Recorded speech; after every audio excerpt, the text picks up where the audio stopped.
안녕하세요. 조카들 앞세워서 저희 돈을 탐내는 염치 없는 신우와 엮는 40대 여성입니다. 남편과는 맞선으로 만나 부부의 연을 맺은 지 10년이에요. 아이는 없어요. 결혼 초에는 가지려고 노력한 적도 있었지만 횟수가 2년을 넘어가도록 노력을 하는데도 안 생기더라고요.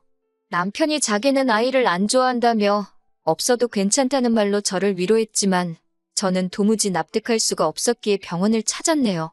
남편은 병원까지 가볼 필요가 있냐며 안 내킨다 해서 결국 저 먼저 혼자서 이런저런 검사를 받았는데 저는 아무런 문제가 없다고 하더군요. 설마 싶은 마음에 남편더러 나랑 살 거면 당장 검사 받으라고 아니면 이혼이라고 강하게 나갔습니다. 그제서야 남편이 정말 글자 그대로 병원에 도착해서 진료실에 들어갈 때까지 한숨을 푹푹 내쉬고서야 검사를 받았고요. 그리고 남편의 검사 결과는 충격적이었어요. 남편 정자에 문제가 있다고 하대요. 무정자증이라는 게 원인이 여러 가지인데 저희 남편은 말 그대로 공장이 작동을 안 하는 거래나 청천벽력 같은 소식에 정말 다리 힘이 풀린다는 게 이런 건가 싶었습니다. 남편에게 결혼 전부터 알고 있었는데 나를 속인 거냐 단도직입적으로 물으니 그건 아니래요. 절대로 아니라면서 사람들 시선은 신경도 쓰지 않고 저한테 미안하다면서 차가운 병원 바닥에 주저앉아 우는데 제 마음도 찢어질 듯 아프고 어찌할 바를 모르겠더군요. 그래도 결론부터 말씀드리자면 결국엔 남편을 그리고 저희가 처한현 씨를 받아들이기로 했습니다. 언젠가 저 닮은 딸, 남편 닮은 아들 하나씩 낳아서 가정을 꾸리고 싶은 제 꿈은 비록 이루어질 수 없게 되었지만 남편이 저를 사랑하고 제가 남편을 사랑하는 마음은 그대로였으니까요. 이후로 저희는 저희 나름대로 꿈과 목표를 쫓으며 결혼 생활을 이어갔습니다. 결혼 당시 남편이나 저나 직장 생활을 하면서 모아둔 돈이 제법 있었기에 저희 둘의 힘만으로 신혼살림을 시작했어요. 사실 시댁이나 친정이나 자식들한테 손을 벌리진 않으셨지만 그렇다고 니들 써라 하고 목돈 척척 내주실 상황도 아니었거든요. 한편 남편에게는 위로 3살 차이 나는 시누이가 있었는데 시누이는 저희에 비하면 이른 나이에 시집을 갔어요. 시누이 나이 23살에 대학 졸업을 앞두고 아이를 가졌거든요. 참고로 신우 남편은 서울 노량진 고시촌에서 자취를 하며 사법고시를 준비하던 3살 연상의 고시생이었습니다. 세상에 자기 자식 귀하지 않은 사람이 어디 있겠어요. 그런데 신우 남편 집안에서는 그 반응이 더 심했던 모양입니다. 사실 신우 남편 집안도 저희 시댁만큼이나 경제적으로는 별 볼 일 없었는데 그나마 남자 쪽에서는 판검사 될 아들이 시덥지 않은 여자한테 발목이 잡혔다며 애고 뭐고 필요 없다고 결혼 안 시킨다고 했다대요. 딸 가진 죄인이라고 저희 시부모님 쪽에서는 말도 안 된다. 애는 혼자 만들었냐. 결혼 꼭 시켜야 된다며 버텼고요. 그리고 자식 이기는 부모 없다고 결국은 그 심한 반대를 이겨내고 신우와 신우 남편이 부부의 연을 맺게 된 거예요. 그나마 신우 남편 쪽에서 남사스러워서 주변에 말 못한다 해가지고 제대로 식도 못 올리고 살림만 합쳤다가 나이가 10살 남짓 되어서야 웨딩드레스를 입었고요. 그렇게 힘들게 한 결혼인 만큼 잘 살았으면 좋았을 텐데 신우는 결국 졸업을 코앞에 두고 대학을 떠났고 이내 출산을 했습니다. 당시만 해도 산후조리원이 무척 비싸서 저희 시어머니께서 신우를 살피셨고 신우는 몸을 풀기가 무섭게 바로 직장에 취직을 했대요. 이후로 시어머니가 애를 키워주다시피 하셨고 신우는 신우대로 생활비를 벌어 신우 남편의 고시 공부를 뒷바라지했고요. 이건 여담이지만 그런 와중에 금슬은 좋았는지 어느새 애들은 셋으로 늘어났답니다. 여러 가지 의미로 대단하지요. 아무튼 문제는 그럼에도 불구하고 신우 남편이 판검사는 고사하고 1차 시험도 패스를 못했어요. 이 정도 되면 신우 남편 부모님도 좀 기세가 꺾일 만한데 이게 다 자기 아들 발목 잡은 신우 때문이라면서 오히려 신우를 더 잡더라고요. 이야기를 듣고 있으니 같은 여자로서 신우가 참 불쌍하대요. 하지만 같은 여자이자 가족으로서 불쌍한 건 불쌍한 건데 신우가 자기 사는 게 힘든 걸 저희한테 보상을 받으려고 하니 환장할 노릇이었습니다. 저와 남편이 결혼하고 얼마 지나지 않았을 무렵이었습니다. 어머님 말씀이 당신 사위, 그러니까 신우 남편이 고시 공부를 접기로 했다고요. 하지만 그게 다가 아니었고 뜬금없이 서점을 열겠다 하더랍니다. 말이 나와서 말이지만 처음 서점 이야기를 듣고 제가 남편에게 그건 아닌 것 같다고 했어요. 제 말을 들은 남편도 동감이라더니 곧장 신우한테 매형 좀 말려보라고 한 소리 했고요. 그런데 신우가 오히려 저희를 속물 취급하면서 돈 때문에 하는 게 아니다. 나라의 미래를 위해서 동네 서점이 얼마나 중요한지 아냐 어쩌냐. 뭐 자기 신념이 있어서 한다하니 누가 말리겠어요. 막말로 저희가 돈을 보태줄 것도 아니고 저희도 저희 코가 석자였으니까요. 결국 그래 뭐 알아서 해라 잘해봐라 하고 이후론 저희도 말을 아꼈습니다. 이후로 신우네가 대출을 받아서 기어이 서점을 차리더라고요. 그리고 처음엔 좀 장사가 되는가 싶기도 했는데 아니나 다를까 얼마 못 가서 파리가 날리기 시작하대요. 그리고 신우 남편이 지금도 포기를 못하고 있지요. 신우가 못 빠지게 회사에서 돈 벌어오면 그걸로 서점 빵꾸나는 거에 메꾸고 사실 말이죠 서점이지 이제 오만 잡동사니를 다 가져다 팔아요. 그나마 지방인이 버티고 있지 서울이었으면 진작에 나가떨어졌을 겁니다. 한편 그렇게 제가 남편하고 결혼한 지 한 3년차 되던 때였어요. 설명하자면 긴데 일단 결혼할 때부터 남편과 저는 이미 명절을 어떻게 보낼지 서로 상의를 해둔 상황이었습니다. 한 번은 친정 먼저, 다음엔 시댁 먼저, 명절마다 순서를 바꿔가자고요. 그리고 그날은 친정에 갔다가 명절 당일 저녁에 시댁에 왔지요. 참고로 저희 시댁은 제사가 없고 남편의 무정자증이 밝혀진 이후로는 시부모님이 저를 소위 건들지를 않으셨네요. 오히려 제 눈치를 좀 보셨다고 해야 하나. 아무튼 명절 당일 저녁에서야 도착한 시댁에서 하루를 자고 이튿날이 되어서야 신혼의 가족을 만나게 되었습니다. 애들이 새해 복 많이 받으라고 인사를 했고 저도 애들 손에 10,000원씩 들려줬어요. 어차피 애들 선물 따로 사간 것도 있었고 그런데 이 모습을 본 신우가 저더러 이야기를 좀 하자며 불러내더라고요.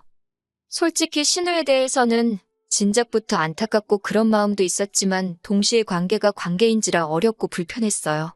그래서인지 신우와 단둘이 이야기를 하려니 긴장까지 되더라니까요. 그런데 신우가 꺼내놓은 이야기는 굉장히 황당하대요.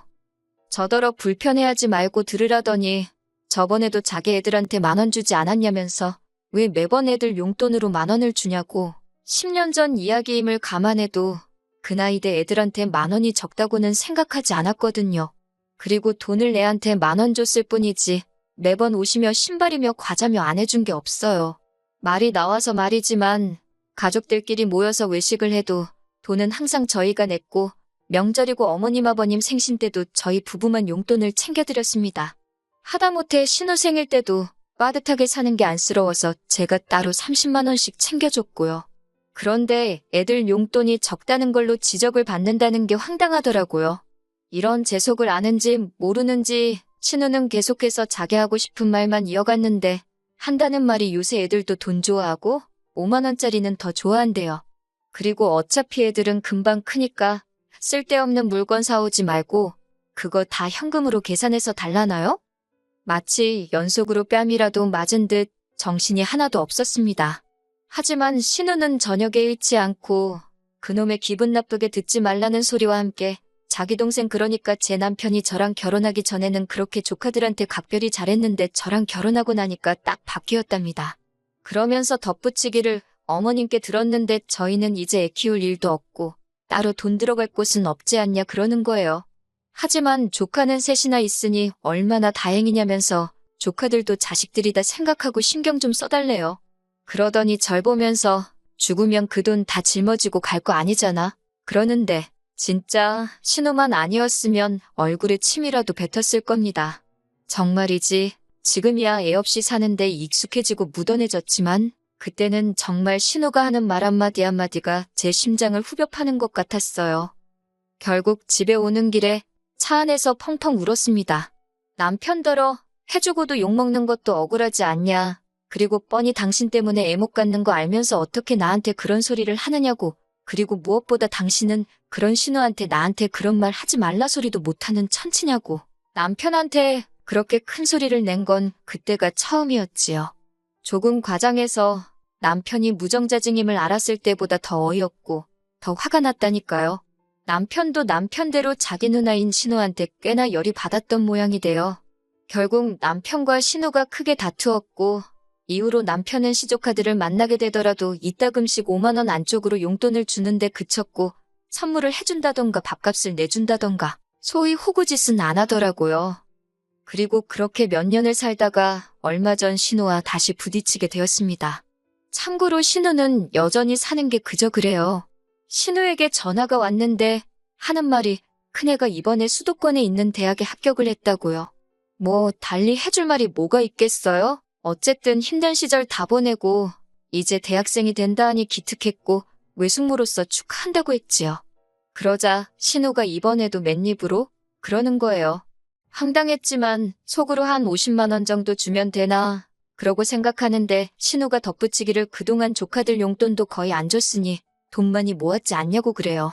그러면서 이번에는 용돈 한번 크게 준다 생각하고 대학교 입학금하고 첫 학기 등록금을 해달랍니다. 자기가 대충 계산해봤는데 대략 500만 원이면 될 것 같다고요. 어이가 없어서 제가 그걸 왜 해주냐고 그게 첫 대답이었습니다. 그랬더니 신우가 아니 그럼 뭐 또 몇만 원 주고 땡치려고 했냐고 빈정거리는 거예요.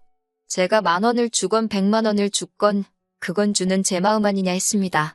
막말로 조카들이래봤자 명절날 보면 고개나 까딱하고 그나마도 못 보는 해에는 외삼촌인 저희 남편이나 외숙모인 저한테 명절 잘 보내시라고 인사도 하나 없는데 무슨 정이 얼마나 있다고 그 큰돈을 턱하니 내놓고 싶겠어요. 500만 원이면 제 한 달 월급도 넘는걸요. 저는 신우한테 그만한 돈 없다고 미안하지만 그렇게는 못해줄 것 같다고 솔직하게 이야기했습니다. 그랬더니 신우가 누가 제가 벌어온 돈으로 달라고 했냐고 자기 동생이 벌어온 돈으로 달라는 거라나요. 그래서 그럼 남편하고 이야기해보시던지요. 그러고는 제가 먼저 할 일이 많다고 다음에 이야기하자 하고 전화를 끊었습니다. 퇴근한 남편에게 신우에게 이러한 전화가 왔었다며 이야기를 전했어요. 남편 얼굴이 울그락불그락해지더니 미친 거 아니냐고 저에게 묻대요. 제가 난들 아냐고 아무튼 당신이 신우랑 잘 이야기해보라 했습니다. 500만 원이 네 집 개 이름도 아니고 그리고 그 밑으로 딸린 애가 둘이나 더 있는데 이번 한 번으로 끝날 게 아니었으니 더 속이 터졌던 것 같아요. 남편이 생각하고 말 것도 없다며 바로 제 앞에서 신우에게 전화를 걸었습니다. 스피커폰으로 통화를 하는데 남편이 등록금이 말이 되냐면서 신우더러 왜 이렇게 뻔뻔하냐고 뭐라 하더라고요. 그러자 신우가 한다는 말이 너네는 직장 다니면서 결혼했으니 나처럼 어렵게 시작한 것도 아니지 않냐. 그리고 둘이서 그렇게 돈 벌어서 다 어디다 쓰려고 그러냐. 만난 거 먹고 좋은 거 두르고 사는 건 사치지만 조카의 앞날에 투자해주는 것은 인정이고 도리이지 않냐고 따지대요. 남편이 그런 신우더러 번지르르하게 말은 잘한다면서 인정이고 도리고 그것도 내가 내켜야 하는 거라고. 그리고 나는 돈 어디서 거저 벌었냐고. 나도 개같이 직장 생활에 가며 번 피 같은 돈이라고 악을 쓰대요. 그러더니 신우더러 헛소리 짓거릴 거면 2번 다시는 연락하지 말라고 쏘아붙이고는 전화를 끊었습니다. 솔직히 이 정도 했으면 신우도 알아듣고 그만했어야 하잖아요. 그런데 바로 이튿날 일은 아침 남편이고 저고 출근 준비로 바쁜데 어머님한테 전화가 왔어요. 어머님이라고 핸드폰에 뜨는 순간 어제 일 때문이라는 건 직감적으로 알아챘지요. 어머님께서 하시는 말씀이 얼마나 힘들면 저러겠냐고. 그러면서 남편더러 형제라곤 너네 둘 서로밖에 없는데 돈 몇 푼에 이렇게 의가 상해야 되겠냐면서 얼마라도 좀 해주라고 하셨습니다. 어머님도 한 200만 원 해주기로 하셨다면서. 그러자 남편이 어머님더러 어머니도 이런 말씀 하실 거면 전화하지 말라고 하대요. 그러면서 신우도 웃긴다고 능력이 안 되면 낯을 말지 뭐 한다고 셋이나 줄줄이 나와서는 여기저기 용돈을 구걸하고 다니냐. 그리고 어차피 우리는 애도 못 낳으니까 있는 돈 나눠 쓰잔 식으로 말했던 거 잊지 않고 있다며 어머님이 무슨 죄라고 거기다 대고 화를 내더라고요. 사실 저도 대놓고 용돈 달라고 한 거보다 어차피 너희는 애도 없지 않냐면서 어쩌고저쩌한 그 소리가 마음에 한으로 맺혔어요. 그래서 이후로는 내 재산이 지들 재산인 줄 아나보지 싶어서 더 꽁꽁 감추고 안 쓰고 싶더라고요. 결국 어머님께서는 남편하고 저에게 너희가 그렇게 마음 상해 있는 줄은 미처 몰랐다며 미안하다 하셨습니다. 내키지 않으면 어쩌겠냐고 도와주지 말라시대요. 저렇게 사는 것도 지 복이고 이렇게 사는 것도 저희 복이라면서. 그러면서 부모로서 이러지도 저러지도 못해, 도와주지도 못해서 미안하다 하시는데 그건 그거대로 또 갑갑하고 답답하더군요. 그래도 어쩌겠어요. 다들 남이 해결해주지 못하는 문제 하나는 가슴 안에 품고 살잖아요. 결국 신우와 저희 사이는 완전히 틀어져 버렸습니다. 이 와중에 생각한 50만 원을 준다는 건 이거나 먹고 떨어져라로 보일 수도 있으니 가당치도 않은 일이었고, 그렇다고 달라는 대로 해주자니 그건 뭐 생각할 것도 없이 싫었고요. 그렇다고 신우가 자기가 저희에게 실수했다고 생각하는 것 같지도 않고, 어떻게 사이를 풀어보려고 노력하는 자체가 의미가 없었어요. 남편은 이렇게 살다가 기회가 되면 다시 보고 사는 거고 아니면 마는 거라며 저더러 너무 심각하게 생각하지 말라대요. 솔직히 마음이 편하지는 않지요. 하루는 그까짓 500만 원 없어도 사는데 그 돈이 뭐라고 남매 사이가 저렇게 틀어졌나, 내 잘못인가 싶어서 그냥 줘버릴까 그런 생각도 들다가, 또 하루는 우리가 그 500만 원을 어떻게 모았는데 그리고 지가 우리한테 돈 맡겨놨나, 너무 괘씸하다 싶고 그래도 나서진 않으려고요. 남편이 어련히 알아서 잘 해주리라 믿으렵니다.